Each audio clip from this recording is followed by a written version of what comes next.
Hello दोस्तों, मेरा नाम है अमर और आज हम देखने वाले हैं अनुपात तथा समानुपात।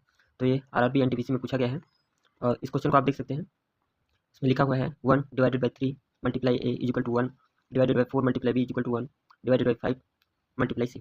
तो यहाँ हम लोग को ए अनुपात बी अनुपात सी का वैल्यू पूछा है। तो इसमें कुछ भी नहीं करना है, मैं आपको बता रहा हूँ। कभी भी इस टाइप से क्वेश्चन आपको दिया है तो आप सिंपली क्या करेंगे, जैसे यहाँ दिया हुआ है 1/3 a equal to 1/4 b equal to 1/5 से। तो इसको हम और कैसे लिख सकते हैं, तो अगर मल्टीप्लाई करेंगे तो ए अपॉन में 3 इक्वल टू बी अपॉन में 4 इक्वल सी अपॉन में 5, इस टाइप से लिख सकते हैं। तो जैसे कि आप जानते हैं, कभी भी इस टाइप से अगर इक्वेशन इस टाइप से अगर दिया होता है तो रेशियो में आपको याद रखना है कि जो भी ए के डिवाइड में होगा वही उसका रेशियो होगा। तो यहाँ ए अनुपात बी अनुपात सी का जो वैल्यू होगा, ए का 3, बी का 4 और सी का 5 होगा। तो यहाँ हम लोग को पता चल चुका है कि इसका आंसर जो होगा वो 3, 4, 5 होगा। तो ये नंबर हो जाएगा इसका आंसर। सेकंड, यहाँ भी देखिए, जैसे ये क्वेश्चन दिया हुआ है, यदि x is equal to Y divided by 2 और y is equal to Z divided by 6 हो तो x अनुपात y अनुपात z का मान ज्ञात कीजिए। ये भी आरआरबी एनटीपीसी में 2021 में ही पूछा गया है, तो लेटेस्ट क्वेश्चन है। तो मैं पहले ही आपको बता दिया हूँ कि जैसे यहाँ पर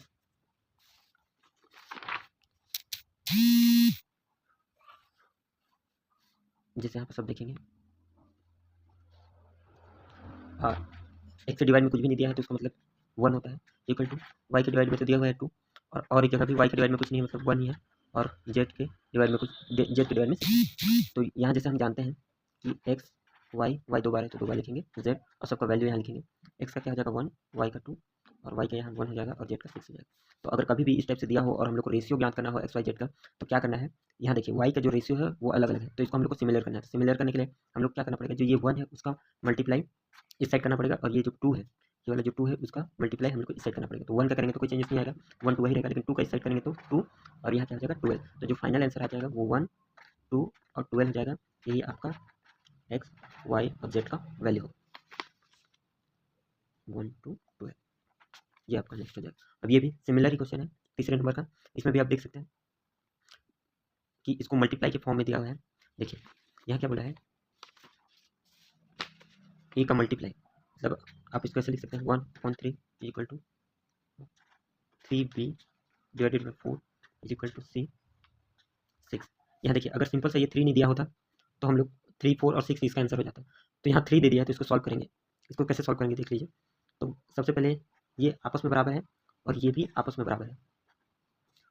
तो सबसे पहले अगर हम लोग a divided by 3 is equal to 3b upon में 4 इस टाइप से लिखते हैं, और अगर हम लोग इसको चेंज करते हैं तो आपको पता है ए डिवाइडेड बाई 3 का इधर मल्टीप्लाई में इधर आएगा तो डिवाइड में हो जाएगा, और 3 3 का मल्टीप्लाई होगा तो 9 हो जाएगा इक्वल टू यहाँ बी 4 हो जाएगा। तो यहाँ से हम लोग को अब हम लोग बोल सकते हैं कि ए का वैल्यू 9 है और बी का 4 है। इसी प्रकार से हम लोग का नेक्स्ट है क्या है, 3b4 इक्वल टू सी 6। तो यहाँ से जो 3 मल्टीप्लाई में है इक्वल की साइड आएगा तो डिवाइड में हो जाएगा, तो बी 4 हो जाएगा और यहाँ सी 18 हो जाएगा।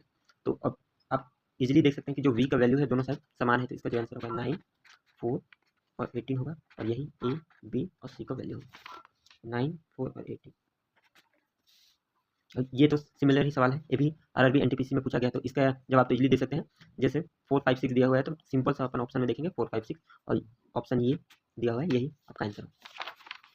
नेक्स्ट अगला क्वेश्चन है जो 5th नंबर का है। यहाँ पर देख सकते हैं क्वेश्चन दिया हुआ है जो एनटीपीसी CBT 1 में पूछा गया है, 2021 में पूछा गया है, और इसमें भी इसमें ए बी सी का रेशियो दिया हुआ है, और आपको पूछा है कि a divided by b ratio b divided by c ratio c divided by a equal to क्या होगा, इसका वैल्यू पूछा है। तो इसके लिए आपको क्या करना है, सबसे पहले ए का वैल्यू को लिखते हैं, क्या है 2 4। अब हम लोग को क्या करना है, इसका रेशियो 2 4 और 6 का रेशियो कितना होगा 12, तो इसका मल्टीप्लाई अपने को करना है 12 के साथ। सेम टू सेम आगे भी वही स्टेप करना है। बी का वैल्यू अपने को पता है 4 है और सी का वैल्यू क्या है 6 है, और सबका जो एलसीएम होगा वो 12 होगा, इसलिए सबका मल्टीप्लाई 12 से ही करते जाएंगे।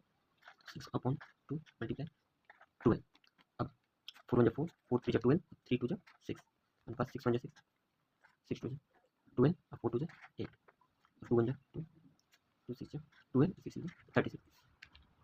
अब इसको रेशियो में लाने के लिए हम लोग को और कट करना पड़ेगा, तो 2 से कट करेंगे, 2 3 जा 6, 2 4 जा 8, 2 1 जा 2, 2 8 जा 16, और ये कट नहीं होगा तो अपना जो फाइनल रेशियो होगा वो 3 4 18 होगा, जो कि इस value 1 A divided by B अनुपात बी डिवाइडेड बाई सी अनुपात सी डिवाइडेड बाई ए का वैल्यू होगा 480।